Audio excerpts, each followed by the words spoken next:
Peace, peace, peace, everybody. Welcome to Cultural Canvases, Black Men Reshaping Fine Art and Creative Spaces. I am your host and curator, Badir McCleary. In each episode, we unravel the vibrant stories and perspectives of Black male professionals reshaping contemporary creativity. This is where culture meets the canvas of life, and every episode paints a new narrative. Let me dive in for today. The second episode, we have I'm going to call him the amazing Reggie Perry. Um, I've came across this brother's work on Threads of all places. I mean, I'm pretty sure I've seen it everywhere else, and just not have known it. But um, I'm happy to have him here, Mr. Reggie Perry. Thank you for being here, brother. Oh man, thanks for having me, man. I appreciate it. So my first question for you today is, what's the music for today? I love in the mornings and the days when you started off with the album covers, bro. What's the music for today? Well, actually, it was the EP from Sampha, his first one, Duel from Mm, 2013.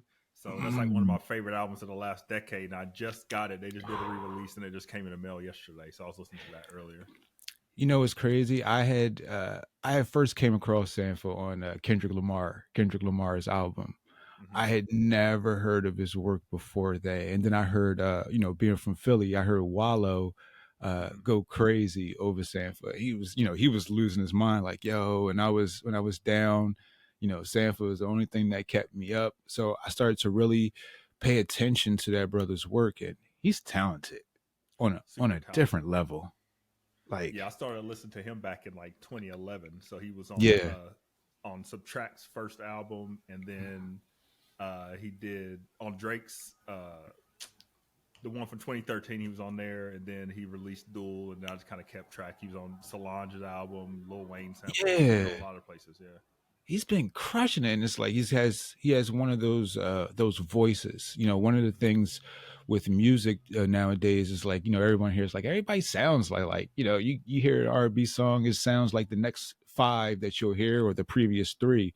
yeah, um Especially when you come from an era, I was talking about with a homie of mine, like, this is the only era where you probably can't play a acapella song on the radio, like Shy definitely. Yeah, back in the day, like, you know what I mean? Because you don't really know how it's going to turn out.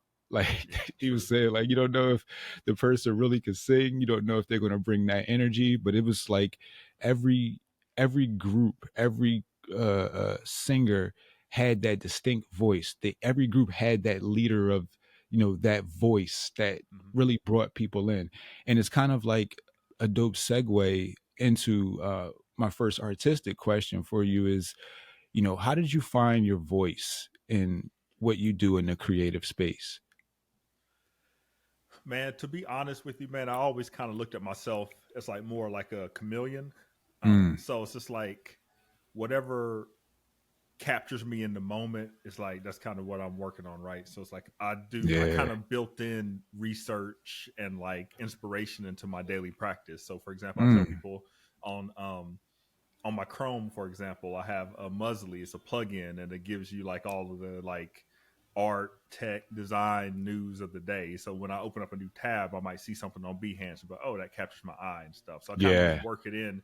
But I'm always like taking bits and pieces and trying to formulate my own style, especially with Mm, the 3D stuff as of late.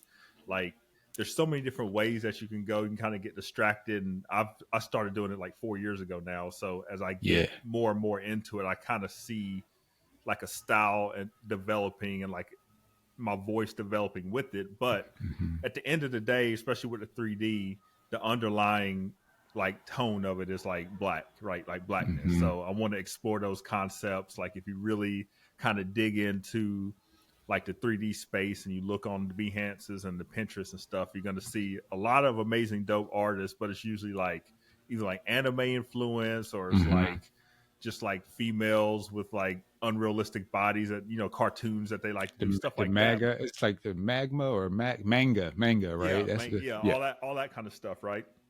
But it's like I didn't really see things of like you mentioned the other week on Threads actually with like the church scene that I made. It's Mm-hmm. like I don't really see stuff like that. So I was like, let me just make some stuff like that, and let me do some Malcolm X pieces, and let me do some, Mm-hmm. some Kendrick Lamar pieces, and all these different things, and kind of just like as I'm learning the craft and learning the software and the methods, also Yeah. explore those different concepts. It was so brilliant because, I'm a person that's always been in the digital space. I've loved it, especially when the real digital boom hit of 2020.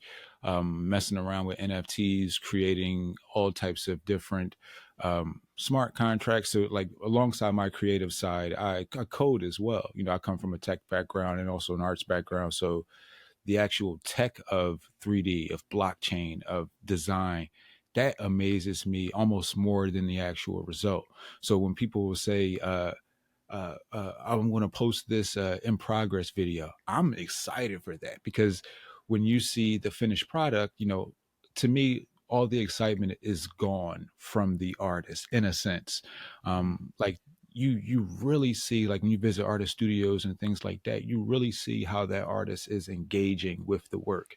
And that's what I saw from when you were creating the Jay-Z series, from the car, just the animation of it driving down the street, and it felt black, it felt real, it felt like someone that has lived through the Jay-Z era, you know what I mean? Yeah, Like yeah, the real Jay-Z era, the 5.0 to 5.6 era, you know what I yeah, mean? yeah. Well, So yeah. What's the difference between a what's the 5.0 and a difference? 5.6? Yeah, You know what I mean? yeah. um so I guess with that too is like, how do you control uh, the direction of your voice when you're messing around with so many different personalities in your character? How do you keep it authentically you? I mean, to be honest with you, I try to tap into like the feeling of whatever the inspiration gives me, right? So Yeah, out of all the Jay-Z albums, like one of my favorites is definitely Reasonable Doubt.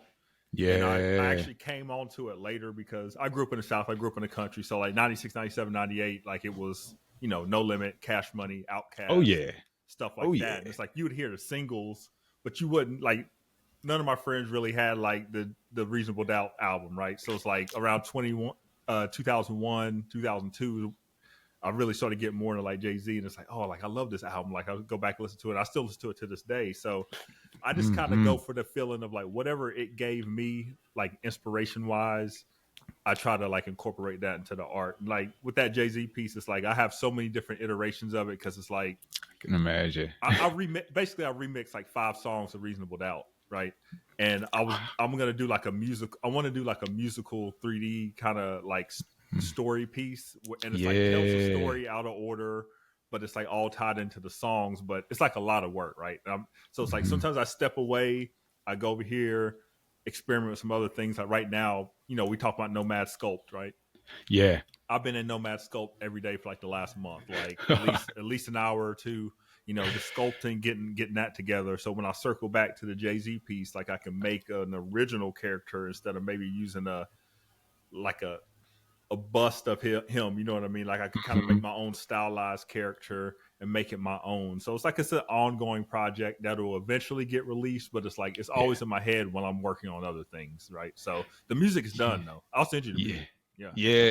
So you mentioned Nomad Scope, and like when I seen you messing with that, I was like, because it's always dope when you see somebody using tools that you mess with and they're Mm-hmm. doing different things with it. So when I seen you pull it out, I was like, yo, bro, I've used that too. Like here's some people that I've rocked with that have done, because Mm-hmm. the brother Glenn Southern, I've Yep. I've watched his work. I mean, he goes crazy with Nomad. And then when I Yep. seen you going crazy with it, I was like, yo, like check out this brother. Like, I just see so much happening. And then each day, like you said, I just been seeing new stuff, like especially with the J-Bo character that you were doing in the Book of Hove, and having him, the doom scrolling and looking.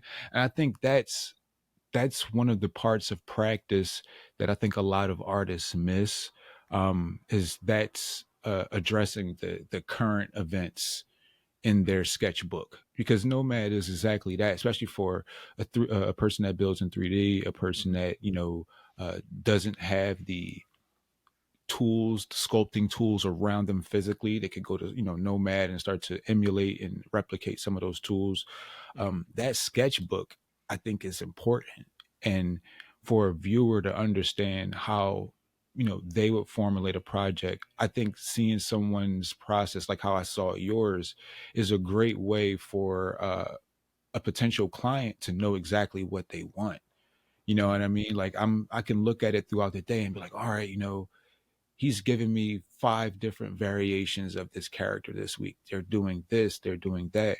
So Mm-hmm. if I'm to hire him or even ask him for his services for a project of mine, I know those reference points. Mm-hmm. Do you look at social media or as your public space as like a resume? Because I remember seeing you also build like the resume type of portfolio that it shows the like widgets. Not, bro, I'm telling you, I'll be watching, bro. Like I it's appreciate that. dope. Do you see social media as a point of a touch point for your resume? I do, but honestly, and people always say this too, but my website itself, like my portfolio, Mm-hmm. right? And social media, of course, LinkedIn as well. And Yeah.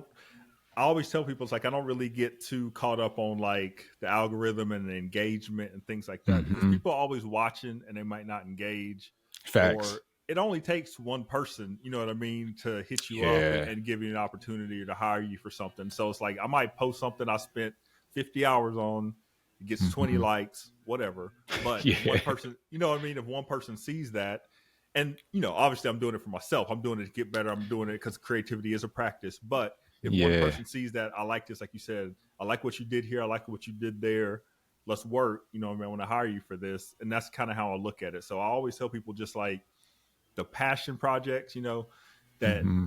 people always talk about, like just make stuff that you would want to eventually do for clients, right? Yeah. So it's just like, it's separate from my day job, what I do there, like that's cool and that's creative work too. But what I Mm-hmm. do for myself is kind of pushing towards this type of stuff I want to eventually do, completely on my own for different Yeah. clients and in my style and in my voice. So I always look Yeah. at just like putting it out there, and everything's not going to be the best thing, but you want to, you can curate your portfolio and you can Mm-hmm. stuff gets pushed down to the bottom. Now it doesn't look as good compared to the newer stuff, but sometimes the Yeah. newer stuff still has, you know, a purpose, or it can show what you can do, or it tells a good Mm-hmm. story. So you just got to kind of, just build on that. And if you look at my portfolio, I think you can kind of see like it's sending signals of like, this is the type Mm-hmm. of work that I would do for you if you were to hire me, and this is the kind of projects that interest me, and these are the kind of stories I want to tell. So I kind of look at it Yeah. like that. Yeah, I think that's really important. I mean, you said something that's crucial. And I mean, that's, creating the projects that, you want to see and that you'll eventually do for a client. I think the smart creative, especially the smart creative brothers that I've talked to, all do that. Like even with the projects that I've worked on with the Falling Through the Cracks series or the drawing board project, these are projects that I want to do for a museum. Eventually for like the Smithsonian research, and then even the conversations that we're having now. These projects should be in museums and be able to be researched of this renaissance of Black creatives that are really out here taking this design world, this art world, this creative world by storm. Um, and I guess one of my next questions is like, once you've created that project that you want to see, how do you turn that into, or not turn it, how do you pitch that into providing a service? Now that I've created this dope idea, this dope 3D, how do I translate that into a client space? Because we can't just take our idea into the client's office and say, here you go. How has it been for you to translate those ideas to clients? I mean, honestly, a lot of times if somebody comes to me, especially like for the 3D in the last year or so, they're like, "I like what you did here. I completely Hmm. trust like what you can do. These are like my ideas. Go do your thing." And it's like, Yeah. what I usually do is I kind of do it in iterations. So like I don't really storyboard like by hand because my pen game is just like horrible now. Like I've been so far out of practice over the last like 25 years that it's just like Yeah. it's getting better now that I'm doing more like digital sculpting. But so what I'll do is I'll hop on the computer and I might make some sketches of like some quick characters, right? Just like Yeah. what the clothing could look like, what the scene would look like, what the lighting would look like. I'll send it to them. What do you think of this? Oh, I love it. Let's keep going. So then I'll build it out some more. I'll build out some more, maybe add some motion to it, send it to them. What do you think of this? Oh, I love it. Let's do some more. Let's change this. Let's change that.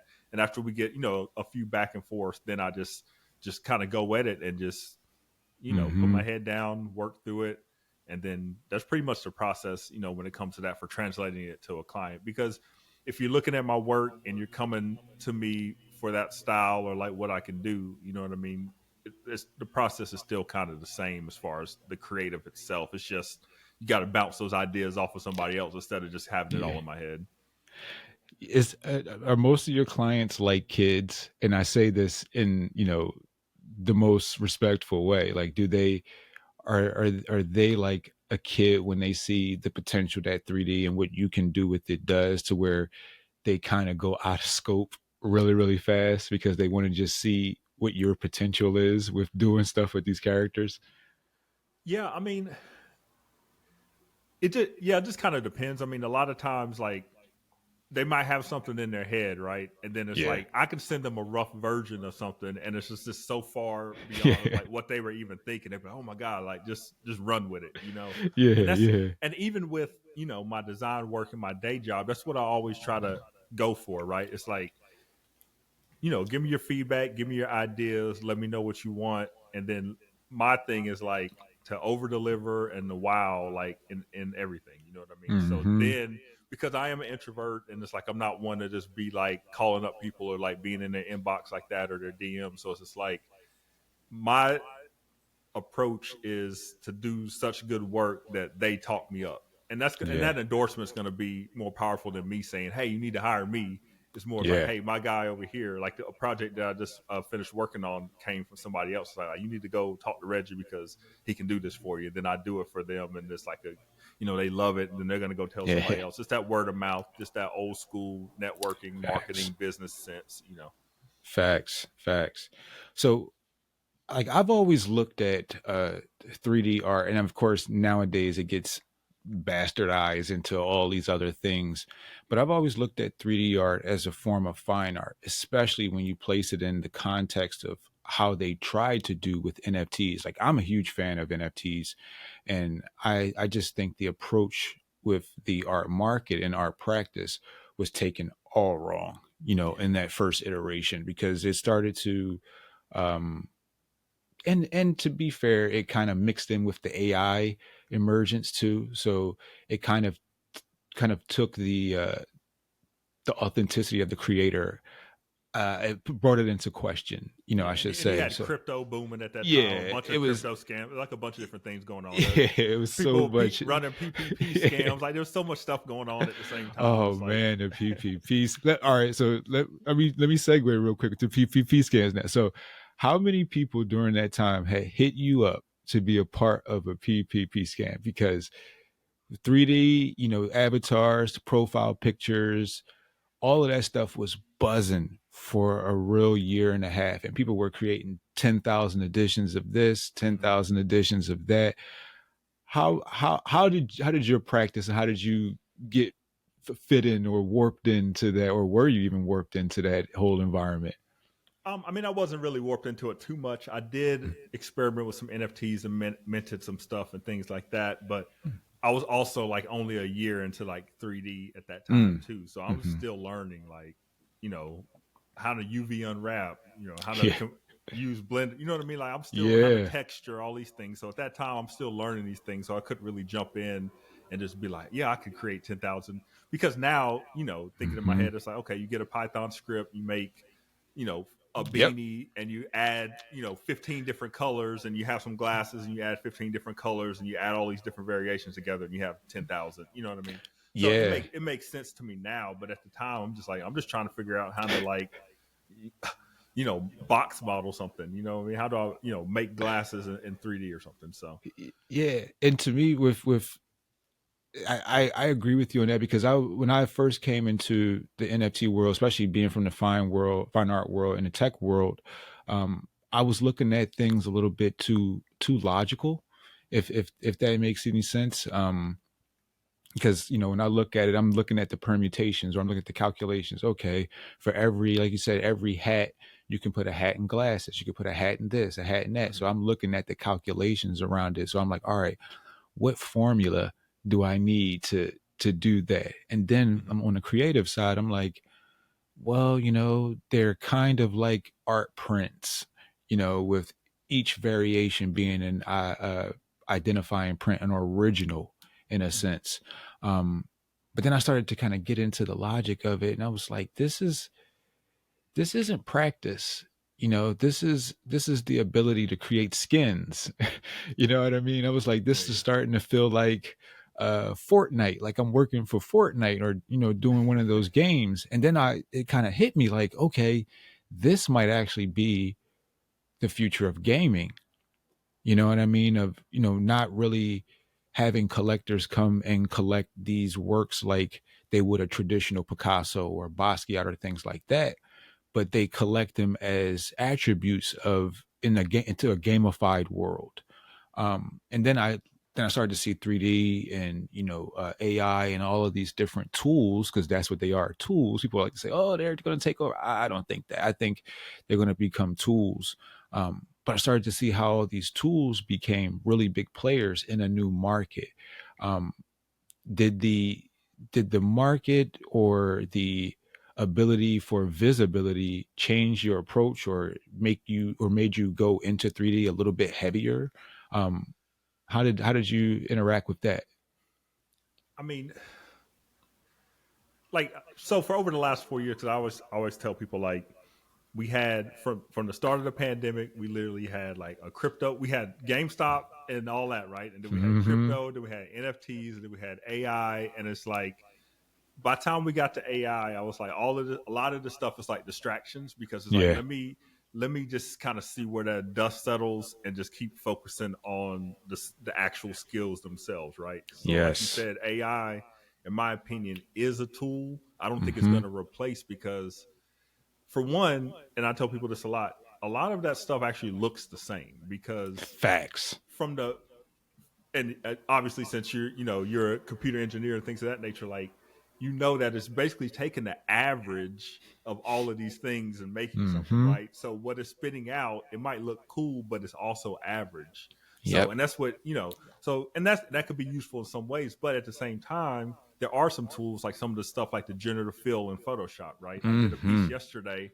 I'm looking at the render, I'm like, okay, I can clone stamp this little piece of hair that's off, or I can just circle it, click generate, and it will fill it Yeah. in. And that is a tool that's useful. You know what I mean? So I Yes. kind of just I read the articles, I see what's going on, I see what people are doing with it, and there are some people who are really doing some really cool stuff with the generative AI for sure. But most Facts. people are just putting in a few prompts and just like leaving it as is, right? And then I've seen other people doing some prompts, it spits out an image. Oh, I like this one little section. They take that, Mm-hmm. drop it into Photoshop. Like this guy, he does selfies, but he puts himself into like historical situations.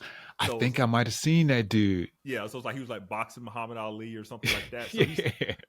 and if you look at his process, he's using like hundreds of images that were generated AI and then combining them into one like That's all original that. image, right? So that is something that's like, unique and Mm-hmm. cool and like different from what most people are doing. So I think that there are some cool ways that you can utilize this stuff, but also at the same time, I'm like, skills, like you got to have those skills, like you got to know like the Mm-hmm. core, like if you want to do 3D, you also might want to learn how to use a camera, because you're using Mm-hmm. cameras in 3D space. You got to know what aperture is, you got to know what f-stop is, you got to know what all these different things are, right? And if Oh you're doing the yeah. video with it, you got to know about frame rates, and you got to know what 12 frames a second is going to look like versus what 60 frames a second is going to look like. You got to learn all of these different things. So it's like, if Yeah. you know these things and then you jump into like the AI stuff, it's going to supplement and be a tool for you. But if you don't know anything, you just put in some prompts. If somebody comes to hire you and you run into a problem, you're going to be lost, because you're not going to know what to do. Yeah, and I liken that to the art practice space, the fine art with painting and sculpture and things like that. Because when I first when you first pick up a paintbrush, and I'm not a painter by any means, but I'm a person that, I've dabbled in painting, I've dabbled in creating. I'm a photographer and coder and those type of things. But if you pick up a paintbrush, something that you know all about, you've seen in action, you've seen the results of, but until you put that brush in your hand, you realize that it's hard to actually mimic what you're seeing. Mm-hmm. And I liken that again to walking into Unity, um, and stepping into an environment like that, to where it's like, okay, you have C# scripts and things like that. So there are familiar parts. You've seen 3Ds, everybody's seen Marvel movies, everybody's seen all this type of stuff. So you've seen 3D in action, you know what it can do, but you realize you're so oblivious to how the actual tools work. Mm-hmm. And I was talking to a painter and I was like, would 3D be something that you'd be interested in? And they're like, oh man, I can't mess with that. I'm, it's more physical. I like to touch the things in there and there, and they were putting up an argument on how that's not true creativity, how you're using uh, these machine based algorithms to create things in your mind. I'm like, well, not exactly. I mean, it's not like Unity or Blender or Nomad gives you a starting point. Yeah, some of them, they might can get a template just like you can with any other thing. Mm-hmm. But for the average creative, they're starting with a little virtual clay ball. Yep. You know what I mean? And they're building what you see out of that. They're doing the same thing you're doing, just with the tools that they're using. Mm-hmm. And I guess my question to for that is, have you seen someone um, try to, or do you see people try to understand the tools that you're using to create, or do you see people kind of not shunning them but downplaying them because it's something that they can't do and they're used to another medium? Um, Not really, because most of the people, like, if somebody's kind of like looking at 3D stuff or having a conversation on 3D stuff online, it's like they're probably interested in it or they're actually Mm-hmm. trying it themselves. So when you first open up that Blender or whatever other program, C4D, Mm-hmm. and you look at that cube staring at you and all just on a gray screen, with a whole bunch of different buttons and all of this stuff, and you don't know what anything is, you're like, wow, this is a lot. You know what I Mm-hmm. mean? And then you start getting on YouTube and you start, buying some online courses and start reading, and they're talking about lighting and texturing and UV unwrapping and topology and all of these different Mm-hmm. things. And it's just like, this is a very robust field that, like, and the reason why I think I like 3D so much is because, I've always been like, my dad had us a computer since we was like 6 years old. So we're talking like MS DOS, right? And, Yeah. and I just always like, I was always drawing it when I was young too. So it's like Mm-hmm. the technical and the creative kind of meshes like in the 3D space, So it's Mm-hmm. like you have to think about what it's going to look like from all angles. You got to think about the colors, the lighting, how the lighting, hits the surface and everything like that. And knowing photography helps, you know what I mean? So you know where to Mm-hmm. place the lights, so you know how to do, a 3-point light setup or whatever you want to do. So, around 3D, I don't really see that so much. But if you flip it around, I mean, I know a lot of people who are illustrators or Mm-hmm. painters or digital artists or 3D artists, and they look at the AI stuff. They're like, oh, y'all just, just typing in some words and it's giving you something. You call yourself an artist. Mm-hmm. But like I said, within that, you can still use those AI tools, those AI, programs and scripts and all these different things as a tool. But it's also beneficial to know like the actual, creativity, the Mm-hmm. practice as well. You know what I mean? And I think Yeah, that's where you actually be strongest. You know what I mean? If you for sure. if you learn both. Yeah, I mean, like, just like what you're saying, like you walk into this space, this gray space with this little ball, or you just see something like Spark or like C4D, you just literally might have the light thing just sitting there and you're like, well, what do I do with that? But Mm-hmm. if you spend an hour just understanding what these tools do, you realize in that hour you're so much further than Mm-hmm. you were an hour ago. It's the same thing with painting. And I brought that scenario up to, kind of like bridge the gap between these physical creators and the digital creators. It's like, learning your tool set is apropos in both ways.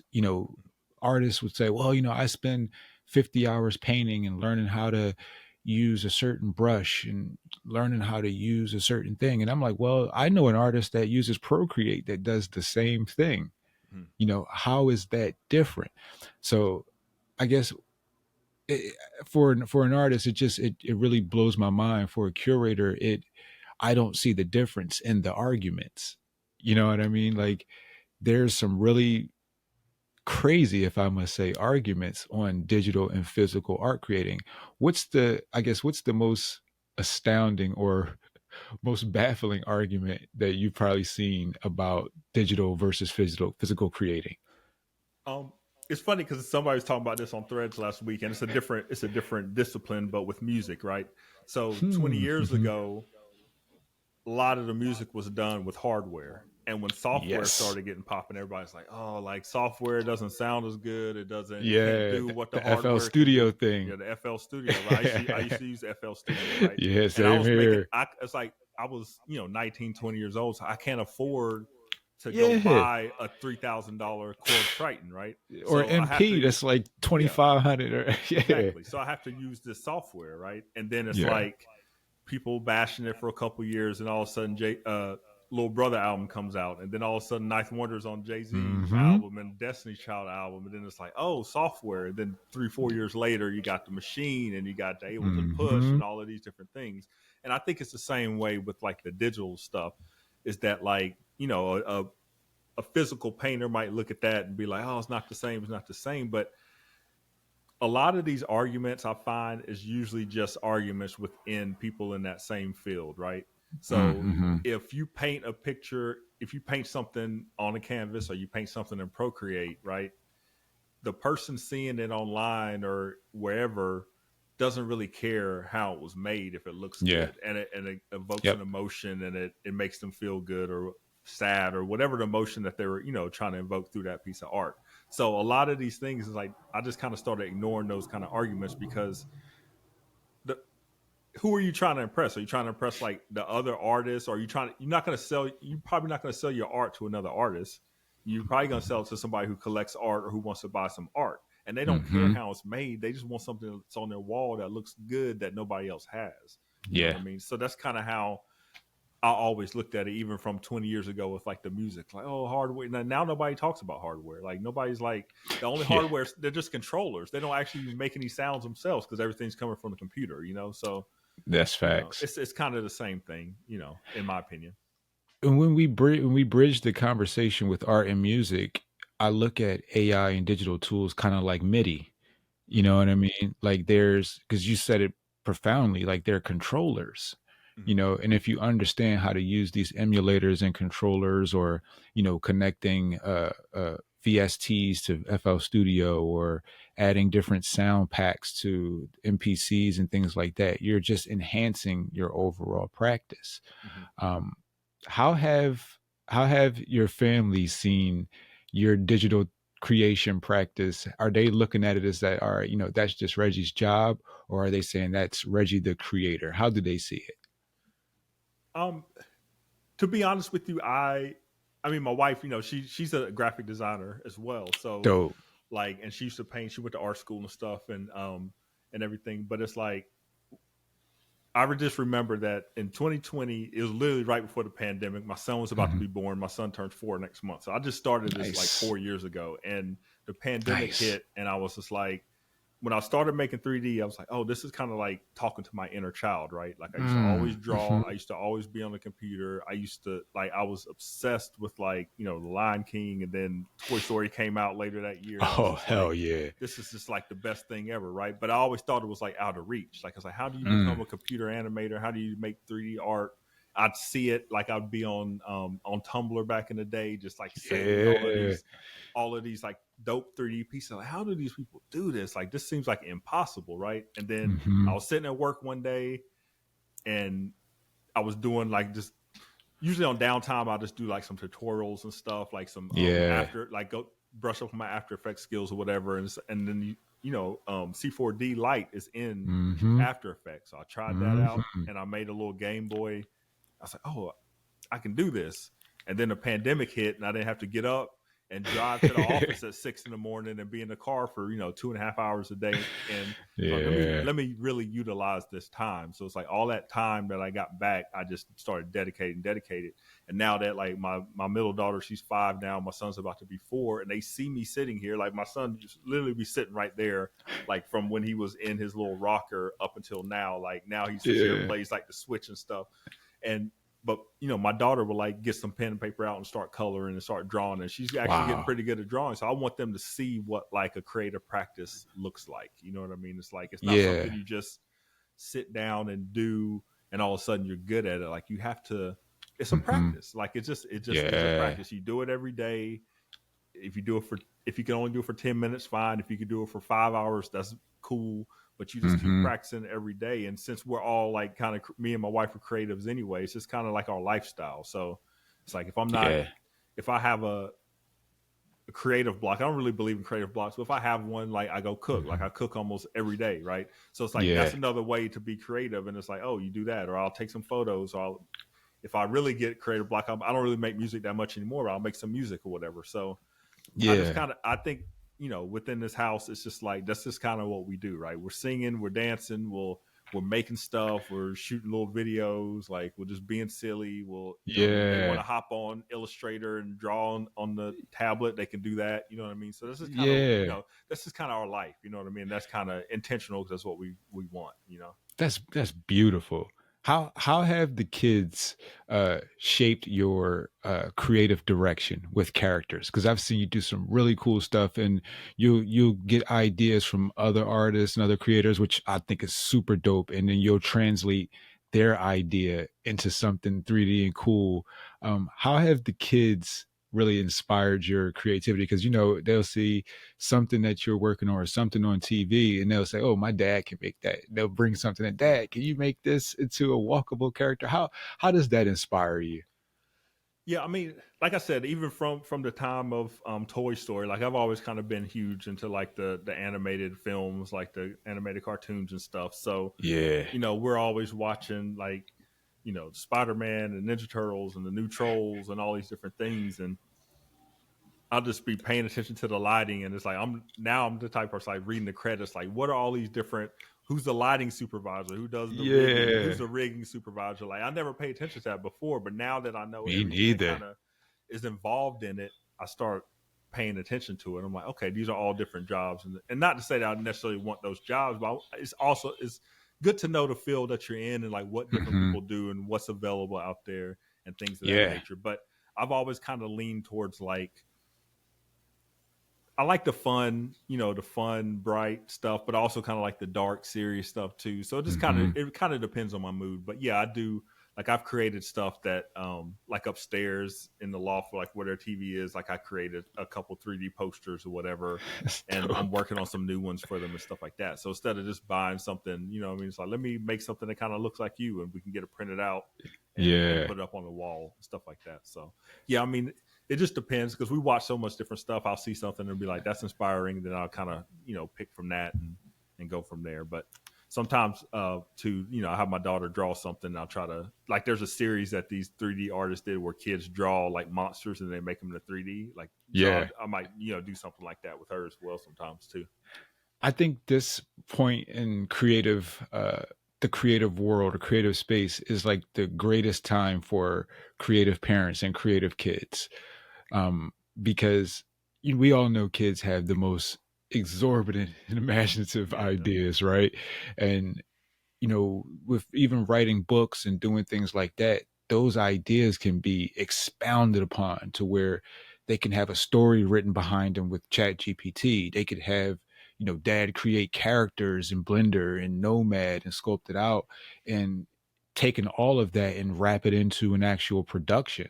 Mhm. How have you, I guess, prepared or tried to prepare your kids, and then you and your wife yourself preparing for like a changing world, more creative world, a more focused world? Because we even know with the tools that they're preparing on the tech side, the art side, the coding, the real tough stuff is kind of not going away, but they're making it more easy. They're making it easier for people to Mhm. jump right in and get a result that day. How are you helping to prepare the family for this type of new reality? I mean, I've always kind of, and it's probably been like this for about 15 years of just trying to look to the future and seeing what's Mm-hmm. coming. Like I actually saw an article last week that said like now is the time to like hop into the 3D field and learn 3D. But it's like I saw this years ago. Like, Yeah. you know what I mean? So it's like that's why I actually did it. It's like once I had the time, I was like, let me jump into this, right? But also Yeah. too of just like stacking skills, right? So it's like, Facts. yeah, you can go and pull some code off Chat GPT or whatever, but if something breaks, you might want to know what to look for in that code, right? It's like Yes. I'm not like a magnificent coder by any means, but if I needed to look at a CSS style sheet or I need to look at some HTML or whatever, I can go in there and fix it or change some things around or whatever. You know what I mean? Yeah. If something You know breaks what or to look like for. I know Yep. what to look for, right? So I kind of just look, and that's what I'm going to teach them. It's like just you're just going to stack these skills. Because a lot of this stuff is related. Like if you can Mm-hmm. make a beat in Ableton, you can probably edit video in Premiere Pro. If you can edit video in Premiere Pro, Mm-hmm. you can probably create something in After Effects. If you do After Effects, you can probably color, shoot some photos and then color grade those photos. So all of Yeah. these different things are kind of connected. And then at the same time, running parallel with that is the business side, because all of this Mm-hmm. stuff at the end of the day is a lot of it, most of it anyway, is business, right? So Yep. you have to, you know, be on time, do what you say you're going to do, be professional, you know what I mean, deliver what you said you're going to deliver, like all of these things. And I think if you combine those two things moving forward, and I tell my wife this all the time, like the way, and even adults like in their 30s Mm-hmm. and 40s now are just so distracted by like the internet and social media and all of these things and just TV shows, that if you teach your kids like to do what you say you're going to do, go above and beyond and be disciplined with it, like they're going to be so far ahead of Mm-hmm. everybody in the future, because everybody's just looking for shortcuts, right? So Tell me about it. when something breaks and nobody knows how to do it and you know how to do it, who are they going to call, and who's going to make that money, and who's going to get that business because you were disciplined to learn what you needed to learn versus just trying Yeah. to take the shortcuts and everything like that. So that's kind of like what I'm going to teach them. I mean they're 4 and 5, Mm-hmm. but as they get older, it's like this is Yeah. what I want you to know. It's like we look at the age of 4 and 5 as being young because when we were 4 or 5, the world wasn't moving as Yeah. fast. But now 4 or 5 is like 10 or 11, to where people are absorbing so much information, to where like I have nieces and nephews, and they're around the 6, 7 age. Some of them are actually older, but it's like the information that they come with, and like it's almost like they're repackaged with better, Mm-hmm. like they're repackaged humans with a higher artificial intelligence, if for lack of a better term. Like they Yeah. come packaged smarter. Like kids are born packaged as 8-year-olds these days Man, we because got of we had got a Switch not this past Christmas but 2 Christmases ago in 2022, and hmm we were like trying to play like Mario Kart and little games like that, and those 3D Mario and stuff, right? And my son could yeah. like barely use like the controller, right? And then it's like by time a couple months, it's like he literally like beat Mario one Yeah. or 3D Mario in like 3 weeks. And it's just Yeah. like we're playing together. He's like, no, you got to go over here, you got to go over there, and he's like 3. You know what I mean? It's like now he's playing like Luigi's Mansion, and it's like a very complex. You got to do all these different things, and he's just going through, pulling up, But he's knocking it out though. knocking it Like out. Yeah, figuring it out. Those that problem solving skills and all of that kind of stuff. So it is wild how they pick up on things so fast. so, as a parent in this new digital age, how important do you feel uh, gaming is to the growth of a child? Because I've met folks that have been gamers their whole life, sucked at school, but are great at business, Mm-hmm. or are great in the digital space, or great in unit testing, and being able to find the bugs in video games, and now have really good careers. How important is the gamification of life to getting a job, to understanding the market in the creative digital space? Yeah, for sure. Well, as far as gaming itself, I mean, I think that especially like those Mario type games and like those problem solving type games. And we Mm-hmm. were even over the holidays playing like a lot of Lego Fortnite, where you got to like go out and say, oh, you need this to do this, and then you got to have this to do Mm-hmm. that. You know what I mean? I think that is that is kind of how life works, right? You got to do this Yeah. to get to there. You get there, then you do that. And then it might go 3 or 4 different ways, but you got to Mm-hmm. understand where it can go, and to be able to figure out and to see like how things correlate with each other and where the problems are and how to get around those problems. I think that's like very beneficial, right? It's Yeah. obviously like I don't I don't play like the regular Fortnite with them or like no Call of Duty or nothing like that. I want them to be like figuring out stuff and like using his Yeah. mind and like having a hand-eye coordination and the puzzles and stuff, Mm-hmm. right? But also too, as far as life goes with the business and everything, like a lot of this is a game, right? Like Facts. it is like I actually was like so resistant to it for a long time. So I don't want to do that. I'm gonna do my own thing. I'm gonna, do this and that and that. And it's like it wasn't kind of working out. Then I was like, okay, let me. Mm-hmm. But when I was doing my own thing, I learned a lot of things. And then when I came back Yeah. and applied it to the game, like when I got into corporate America after like hustling and doing my own thing for so long, like Mm-hmm. it was almost like I could just do most of the stuff in my sleep. It's like I do something in a day and they're expecting it in 3 weeks. And it's Yeah. like, They're oh like, my hold god, on, wait a yeah, minute, yeah, wait a yeah, yeah. minute. So You're moving too fast. yeah, so if you learn that and you learn the game with it, you know what I mean, then I think it could be beneficial. So yeah, I mean, like I said, all of this is a game and you have to learn how it's Mm-hmm. played to be able to be successful with it, right? You don't just go out on the Yeah. basketball court and expect to win and you don't understand the game and you don't understand how to run the offense and you don't understand what the different defenses are and stuff like that. So Facts. So, like, I think this is a great conversation about playing the game. So, like, I've come across plenty of artists and conversations, even curators and dealers, when we talk about the game, and I didn't understand how important understanding and playing the game was.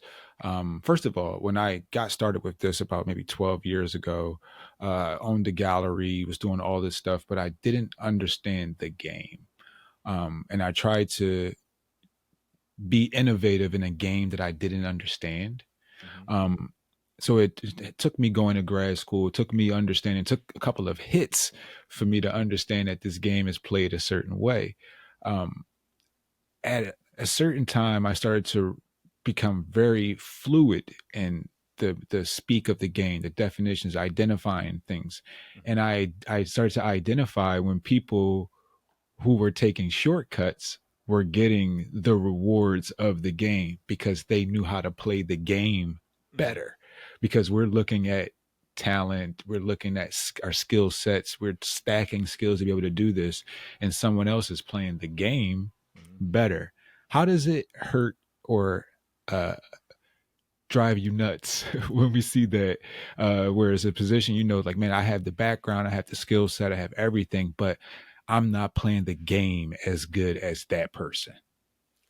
Yeah, I mean, like I said, I've been in that situation and I've seen people and I've been like, man, like I know they don't work harder than me or they're not like, better to be at this or whatever, but they're in that position Mm-hmm. and I'm not. So it's like, how do I get in that position or how do I, like you said, you have to go and actually learn how the game is played, right? And Mm-hmm. even with like the 3D, now that I feel like my skills are where they want to be, if I want more eyes on my work, even though I hate thinking about the algorithms and I hate all of this kind of stuff. And it's like you mentioned process videos. Like I uploaded one last week. I just uploaded one a few hours ago, right?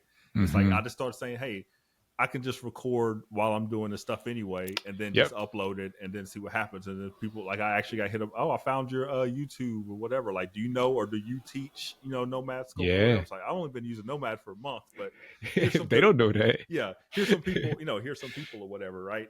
And it's Yeah. like so even though I don't, and I literally just said this to like my best friend, and my wife, like the other week. It's like this year is the year I played the game, like the 3D game and the Mm. online like marketing myself and stuff. Because I used to be really good at it, different like in the MySpace days, the early Facebook days, early Mm-hmm. Twitter, Instagram, when I was making music, doing the whole blog era and stuff. Like I was good at that because a lot of times it's like it was about the relationships, right? So you can go, Yeah. you could email a blog, whoever ran a big blog or whatever. Like I used to be on Two Dope Boys or Mm-hmm. all these different types of sites like that, and it's like you know you meet these guys and meet them at shows, and then it's like then you email and you had that relationship. Now it's a machine that's doing that, Mm-hmm. so it's like how the game changed, right? So it's like I Yeah. can't sit here and be bitter forever, like oh people aren't really looking at my stuff or whatever. I have to actually play that game, Mm-hmm. So it's Mm-hmm. just that's how life works, So A lot of people will complain about the algorithm. I know I have, I still do, and I probably forever will, because you know what I Same, mean.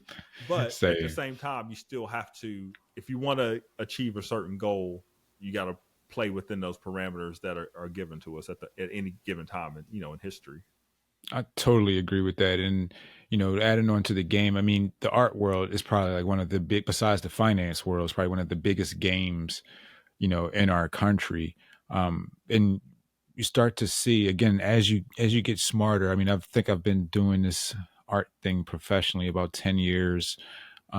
And as each year you start to learn a new part of the game, and new levels, needs new information. So as I'm meeting new collectors, as I'm putting myself in different situations, I'm starting to understand, hidden parts of the game. And a lot of it, I found myself like, I don't even want to be a part of that, but Mm-hmm. you have to understand that they exist before you can make a decision on them. And I think going back to the NFT digital space, I think that's where it really took a crap on everybody, because people were moving way too fast in trying to figure out what these tools were, how they actually fit, and what are they supposed to do. Mm-hmm. So there were a lot of people shortcutting the game to millions. You know what I mean? They were manipulating the market to millions the same way the art world does. And I think when those two worlds merged, it was literally like a bad dish. You Yeah. know what I mean? Because there were people who have been sculpting, creating, building a digital space. I mean, since like 1990 something, that were being overlooked for a 17-year-old kid who Drew drew a something in thousands. MS Yeah, Paint. Yeah. yeah, yeah, like MS Paint stuff. And I mean, I've seen some egregious stuff being said about these artists and creatives, and they're like, oh, this one's artist is a new Picasso, this one person is a new this. And I'm like, how could you even say something like that when this space, for one, is so young, but second, the work is not even, it's not even mentioned today. I mean, there are artists that are mentioned 50, 60, 70, even 100 years from their death date. There's artists that couldn't last a 2.5, 3 year span. Mm-hmm. So I guess, how do you see uh, digital art being received as a something to collect, as not just something to enjoy for the moment it's on screen, but actually something to collect, something to praise the creator for, like as if they praise the Basquiat. What reason would they have to praise Reggie Perry? Why would they collect some of his work? How do you see yourself in that same vein? It's a good question. So I mean, I think that's something that I'm definitely working towards, as far Mm-hmm. as like, let me, because I'm the type of person that like actually respects like the art and the discipline, right? So it's like, Same, I don't yeah. want to be like, everybody should be looking at me just because I'm doing it. You know what I mean? I Mm-hmm. want to actually like start. For example, if I see some digital artist, like say on Instagram or something that I follow, right, and I really like admire their work, it's like, it's usually because it's over a long stretch of time, and they're Mm-hmm. consistent, and they're making me, they're giving me some sort of emotion, or they're making me say wow, or something Mm-hmm. like that, right? Versus you just see something that looks cool, and then you might follow them, and then you see a bunch of other stuff, and it doesn't really look cool, or it It doesn't don't look get you, good. yeah. Yeah, it doesn't really get you, right? So I kind of always look for something that tells stories, makes you feel some sort of way, things like that, and even something that I would want to potentially put on my wall, right? Mm-hmm. So, like for example, the I don't know, I don't know if you can see it behind me, but that like that 3D model, kind of toy model of Jay Dilla holding the NPC that's been Yeah, everywhere. Like, I bought that, right, yeah, because it looks cool, right? it's And dope, yeah. yeah, and that's something that you remember, right? And that's kind of what I want to eventually get to, right? Like, I make a 3D piece. It's, oh, this is so dope. Like, this Jay-Z piece he did, or this Kendrick piece is so cool. I want to have this on my wall, or have a print of it and stuff like that, and take it from the digital to the physical, or even get it. Like, I've kind of been even experimenting or thinking about doing like some art toys, right? So get them like 3D Mm-hmm. printed out. Like, I make these models and they get them 3D printed out, where you can have it just sitting up on your shelf or whatever like that.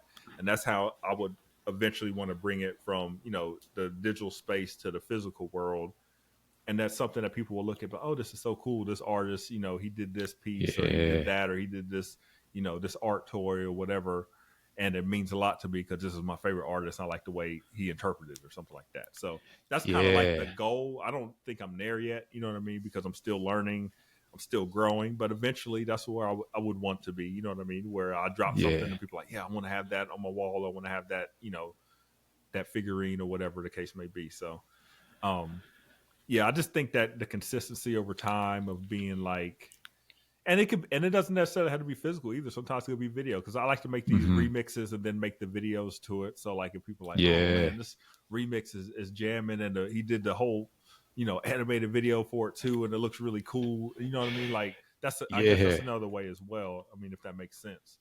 Oh, it definitely does. It definitely does. Like, how do you see an exhibition of your work, like with, and I kind of harken this back to the resume conversation. If you could see your work materialize in an exhibition, like how do you see that being accepted? How do you think you'll be able to translate the digital? I mean, we already talked about art toys and things like that, and being able to see um, that in a collection. But we were talking about Jay-Z, and a couple months ago when I was back on the East Coast, I went to the Brooklyn Library and saw Jay-Z's show, which was amazing, his exhibition, Mm-hmm. and the way they took a lot of things that weren't um, physical, you know what I mean, like music or words, and was able to relay them with being a mural on the front of the building, or Mm-hmm. recreating the studio, that he dropped lyrics in, being able to recreate these moments. How do you feel, or what moments do you feel would be reflective of your career in an exhibition space so far? So far.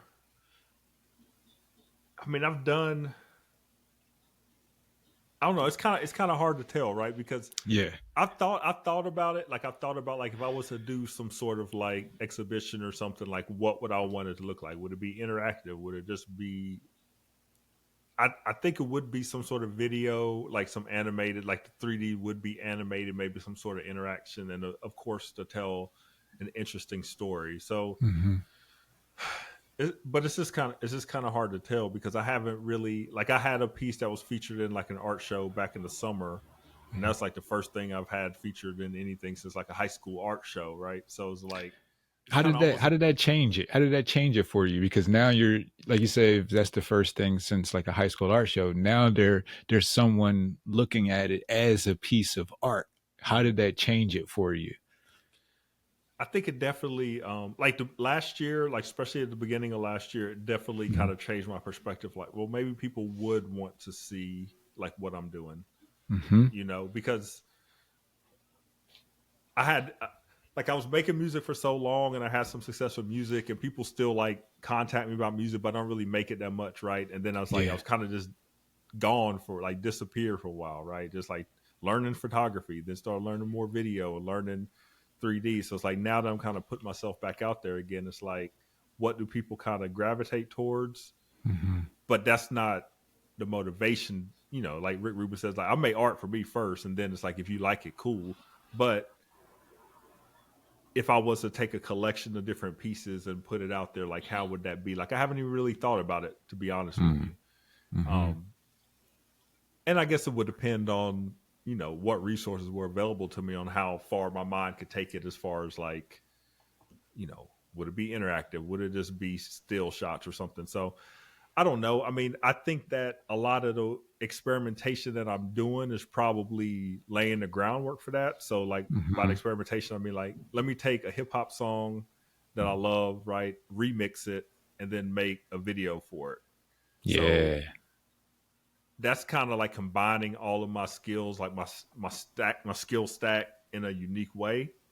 So I think it just kind of still building on that and growing that is the way that would eventually lead to something. I just don't know exactly what it would look like as an exhibition, if that makes sense.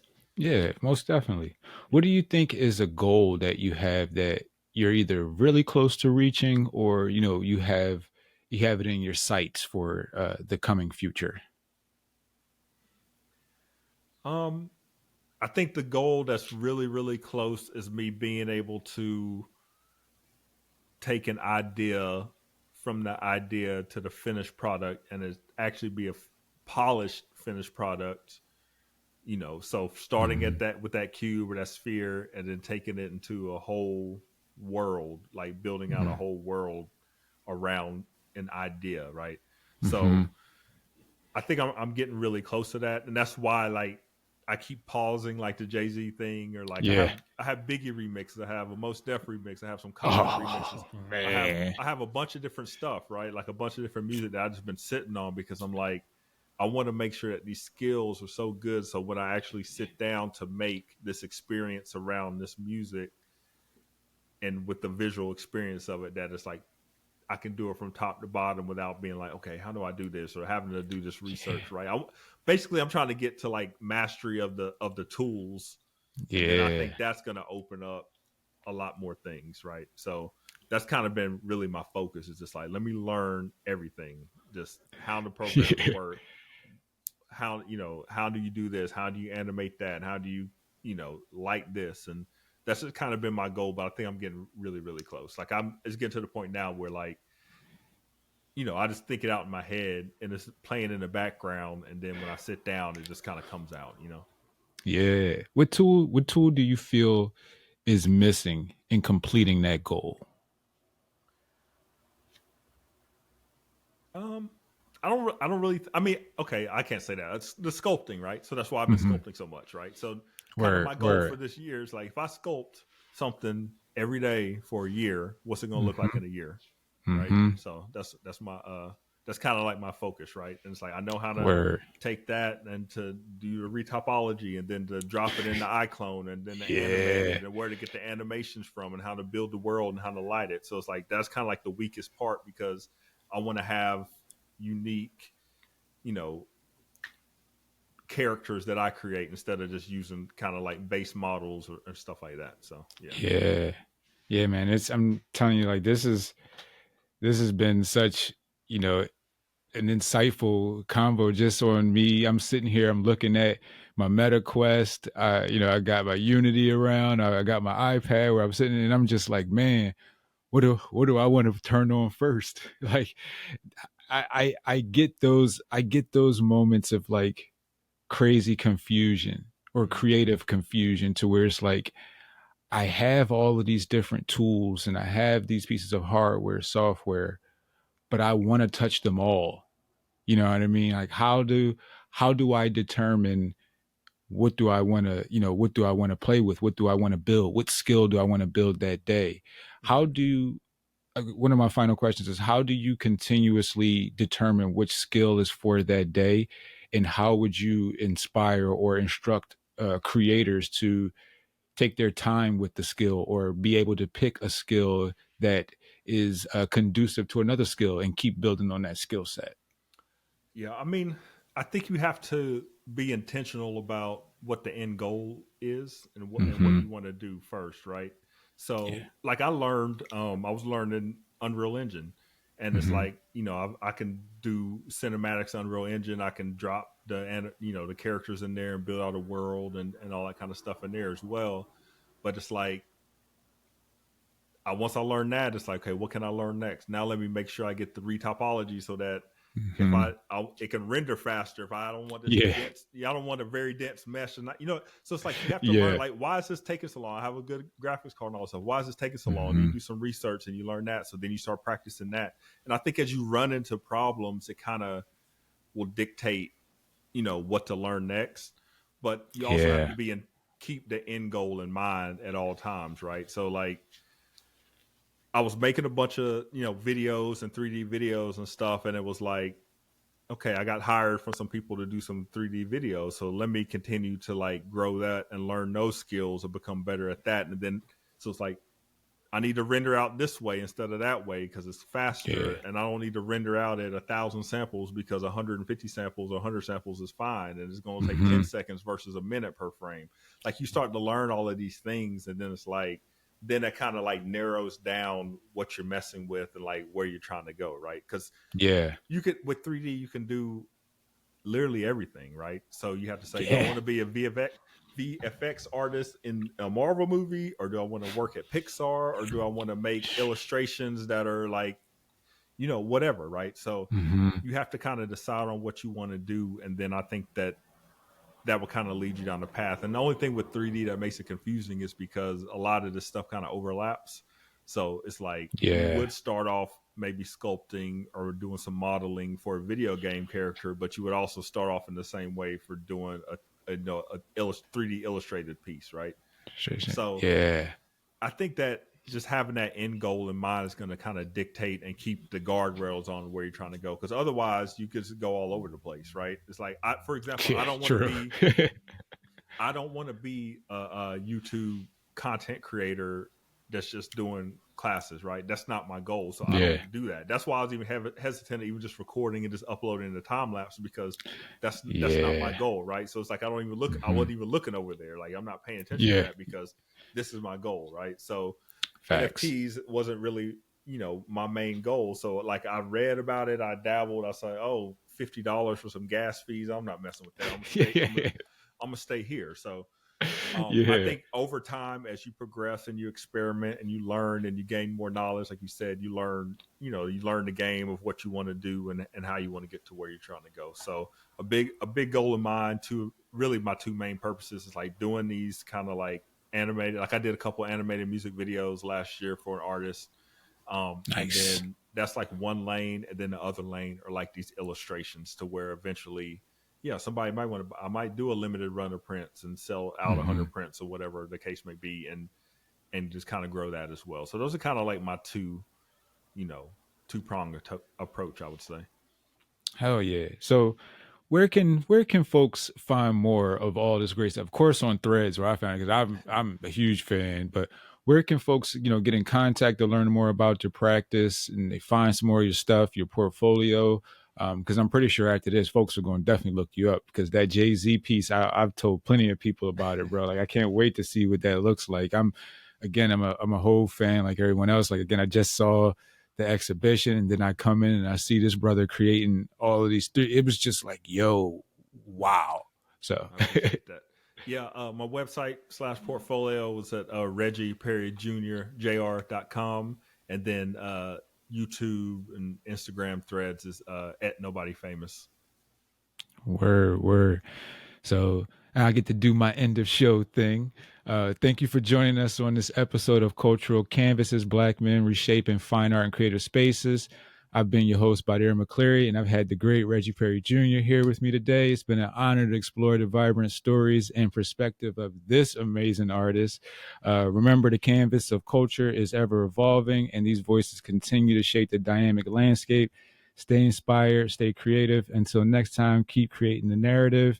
Subscribe, share, all of that, and make sure you go check out Reggie's work. I mean, I'm going to be checking it out regardless, because I follow this brother, and I'm always blown away by the new stuff he's creating. So be sure to check him out, and stay tuned for everything that Reggie's doing, man, and keep up for cultural canvases. We keep good brothers like this on this space. So thank y'all, and Thank you. thank you, Reggie. We appreciate you, my brother. I appreciate you as well, man. I appreciate that.